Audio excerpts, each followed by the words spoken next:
ত্রয়োদশ জাতীয় সংসদ নির্বাচনের আর হাতে গোনা কয়েকদিন রয়েছে।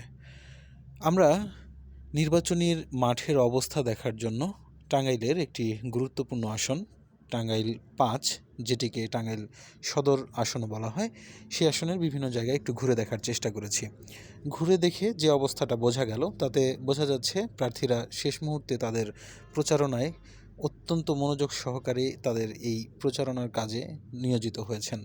শুধু প্রার্থীরা নন, প্রার্থীদের সাথে তাদের সমর্থকরা বিভিন্ন মিছিল, সমাবেশ সহ তাদের যে অন্যান্য প্রচার মাধ্যমগুলো রয়েছে, প্রচারের বিভিন্ন পদ্ধতি রয়েছে এবং নতুন ইনোভেটিভ অনেক পদ্ধতি নিয়েও তারা ভোটারদের কাছে পৌঁছানোর চেষ্টা করছেন।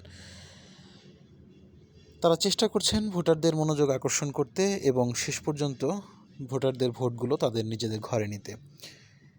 টাঙ্গাইল সদর আসনেই টাঙ্গাইলের অন্য সবগুলো আসনের থেকে বেশি সংখ্যক প্রার্থী এই সদর আসনের অংশগ্রহণ করছেন এবারের নির্বাচনে। সেখানে 10 জন প্রার্থী রয়েছেন যারা বিভিন্ন দলের এবং কিছু স্বতন্ত্র প্রার্থী হিসেবেও তারা নির্বাচনে অংশগ্রহণ করছেন। এখন শেষ পর্যন্ত 12 তারিখ পর্যন্ত আমাদের এই আসনের ফলাফলের জন্য অপেক্ষা করতে হবে। শেষ পর্যন্ত ভোটাররা আসলে কাকে বেছে নেন, এটাই দেখার বিষয়।